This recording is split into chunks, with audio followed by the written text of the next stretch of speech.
कि orange line मंसूबे के पैकेज 2 का सिविल स्ट्रक्चर खतरे में पड़ गया। ऑरेंज लाइन के सिविल स्ट्रक्चर में ट्रेन के चलने से वाइब्रेशन में शदीद इजाफा। पैकेज 2 के कॉन्ट्रैक्टर के जवाबी खत ने खतरे की घंटी बजा दी।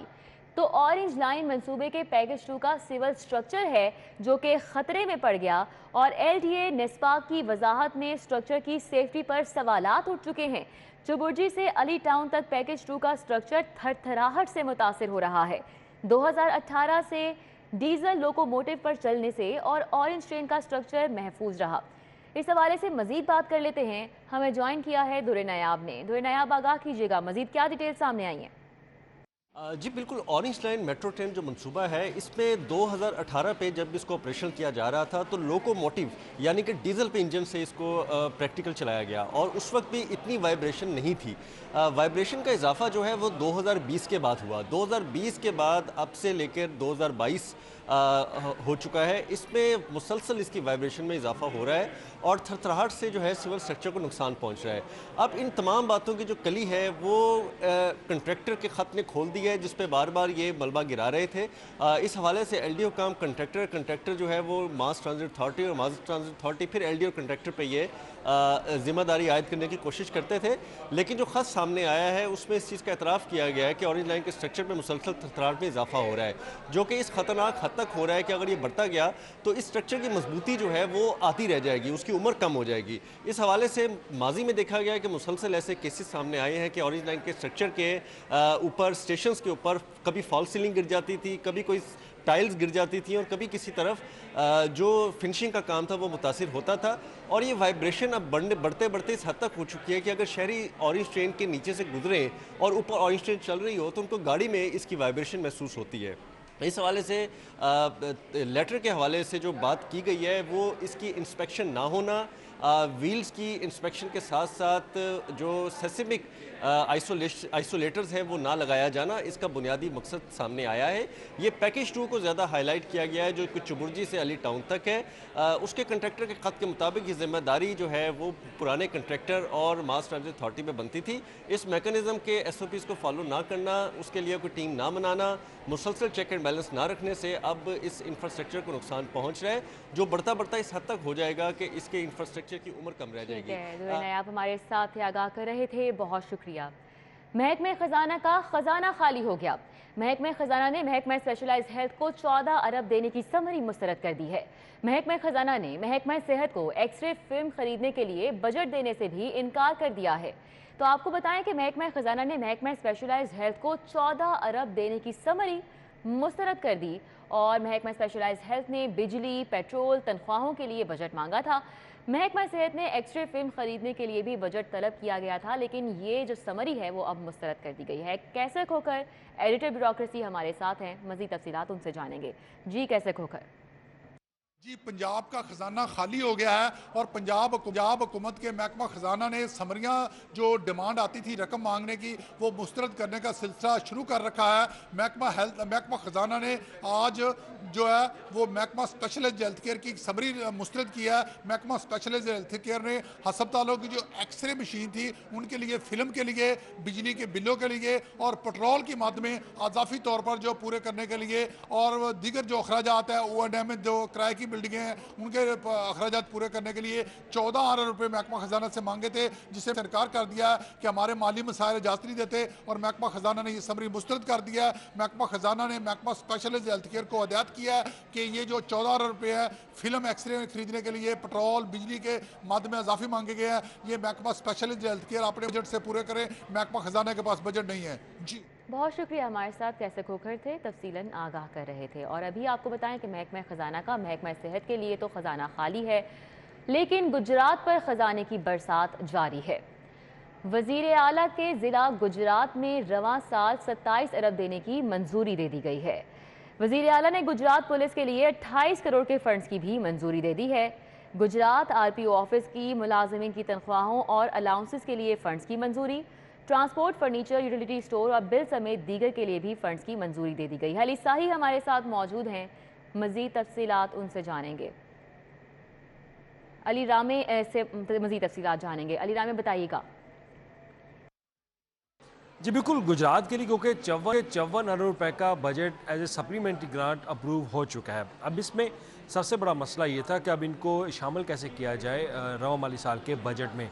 तो पहले तो महकमा पीएनडी बोर्ड की तरफ से बाकायदा ये कहा गया कि अब इन स्कीमों को बजट में शामिल कर लिया जाएगा, लेकिन फाइनेंशियल इशूज़ जो हैं वो पंजाब के बढ़ते जा रहे हैं। लेकिन उसके बावजूद भी 27 अरब रुपए का बजट वो प्रपोज किया गया और उसकी मंजूरी वज़ीर आला पंजाब ने दे दी, जो कि रवा माली साल 2022-23 के बजट में ही गुजरात को दे दिया जाएगा। और अगर ये 27 अरब रुपए का बजट दिया जाता है तो इससे मजमूई तौर पर अंदाज़ा लगा रहे कि पंजाब हुकूमत 40 अरब रुपए से ज़ायद का फ़ंड रवा माली साल में ही वो गुजरात को दे चुकी होगी।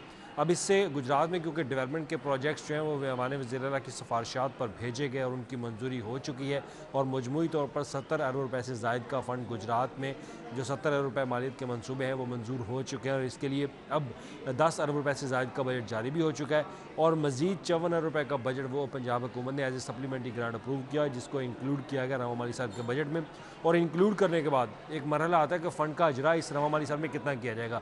वो अब 27 अरब रुपए का फ़ंड गुजरात को दिया जाएगा और यही सिलसिला अगर बरकरार रहा तो गुजरात के ऊपर जो फ़ंड का इस्तेमाल है उसकी यूटिलाइजेशन और फ़ंड्स की शरह वो बहुत ज़्यादा बढ़ जाएगी, क्योंकि वज़ीर आला पंजाब के वाज़ेह अहकामात है आला अफसरान को कि हवाले से कोई भी समरी आए उसको मुस्तरद ना किया जाए। ठीक है अली रामे, बहुत शुक्रिया। बात कर लेते हैं डेंगू की सूरत हाल की। तो डेंगू वायरस के हमले जारी हैं। 24 घंटों के दौरान शहर में 142 नए मरीज रिपोर्ट हुए हैं। अस्पतालों में डेंगू बुखार के 409 मरीज जेर इलाज हैं और शहर के मुख्तलिफ इलाकों में मजीद 2013 मुकामात से लार्वा बरामद हुआ है। डेंगू की सूरत हाल पे आपको आगाह करें तो 24 घंटों के एदाद-ओ-शुमार ये हैं कि 142 नए मरीज रिपोर्ट हुए हैं। अस्पतालों में डेंगू बुखार के 409 मरीज जेर इलाज हैं, जबकि शहर के मुख्तलिफ इलाकों में मजीद 2013 ऐसे मुकामात हैं जहां से लार्वा बरामद हुआ और तल्फ कर दिया गया। डेंगू वायरस के हमले शहर भर में जारी हैं। 142 नए मरीज पिछले 24 घंटों में रिपोर्ट हुए हैं।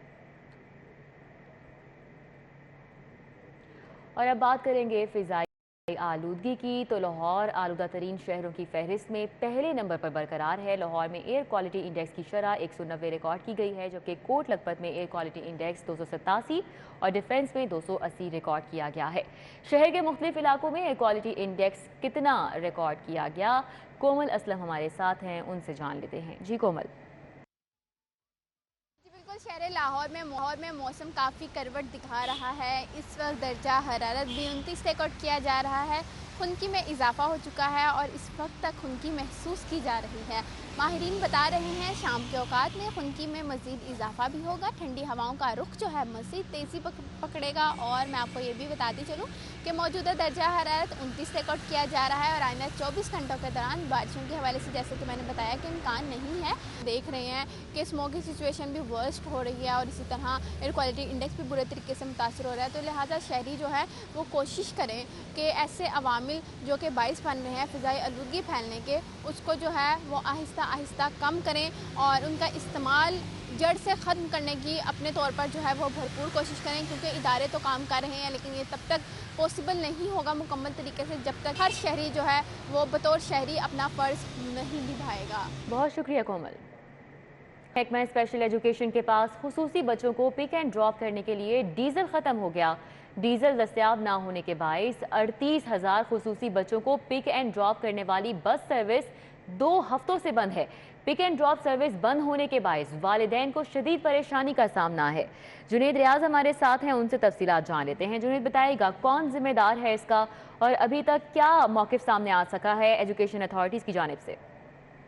महकमा खसूसी तालीम की नाहली की वजह से अगर पंजाब में बात की जाए तो 38,000 खसूसी बच्चों को पिक एंड ड्रॉप करने वाली सर्विस जो है वो बंद हो चुकी है, क्योंकि 2 हफ्ते से डिस्ट्रिक्ट एजुकेशन अथॉरिटी की जानब से डीज़ल की फ़राहमी जो है वो रोक दी गई है। और इसकी बुनियादी वजह यह है कि फ़ंड्स की शदीद कमी का सामना, और यही वजह है कि जो खसूसी बच्चे हैं उनकी गैर हाज़िरी स्कूलों में बढ़ गई है और स्कूलों में बच्चे आ नहीं रही है, जिसकी वजह से उनका वजीफ़ा भी जो है वो नहीं बन पा रहा, क्योंकि जो उनका माहाना वजीफ़ा है 800 रुपये वो उनकी हाज़िरी के साथ मशरूत है और अगर 80% हाज़िरी नहीं होगी तो खुसूसी तलबा को वजीफ़ा जो है वो नहीं मिल सकेगा। तो इस हवाले से महकमा खुसूसी तालीम ने मुतालबा किया कि फ़ौरी तौर पर जो है ये सर्विस बहाल की जाए ताकि डीज़ल जो है उनको मिल सके और वो बच्चों को पिक एंड ड्रॉप कर सकें। दूसरी जानब वालिदैन ने भी शदीद तशवीश का इज़हार किया कि उनके बच्चे स्कूल नहीं जा रहे। सर्विस मअतल होने की वजह से, और इस हवाले से महकमा खुसूसी तालीम ने दरख्वास्त लिख दी है डिस्ट्रिक्ट एजुकेशन अथॉरिटी को। और डिस्ट्रिक्ट एजुकेशन अथॉरिटी का कहना है कि जो ही फ़ंड्स दस्तयाब होंगे, उनको पैसे मिलेंगे, वो जो डीज़ल की सर्विस है वो बहाल कर देंगे, क्योंकि उनके पास फ़ंड्स नहीं है, जिसकी वजह से ये सर्विस जो है वो बहाल नहीं कर पा रहे। और दूसरी जानब महकमा खुसूसी तालीम का कहना है कि आइंदा हफ्ते से जो है जल जाएगा तो वो सर्विस को भी बहाल कर। बहुत शुक्रिया जुनेद रियाज। लाहौर पुलिस का नाकिस तफ्तीश का एतराफ़। 1862 मनशियात फरोश नाकिस तफ्तीश कमज़ोर प्रोसिक्यूशन की वजह से रिहा हुए। किसी मनशियात फरोश को सजा नहीं हो सकी। लाहौर पुलिस की अपनी रिपोर्ट में ये इंकशाफ हुआ है। इस रिपोर्ट के हवाले से मजीद बात कर लेते हैं। इरफान मलिक हमारे साथ हैं। जी इरफान मलिक। बिल्कुल, आपको बताएं ये लाहौर पुलिस की अपनी रिपोर्ट है, जिसके अंदर पुलिस की जानिब से जो मंशियात फरोश गिरफ्तार किए गए, उनको नाकस तफ्तीश और कमजोर प्रोसिक्यूशन की वजह से अदालतों से वो रिहाई पा गए।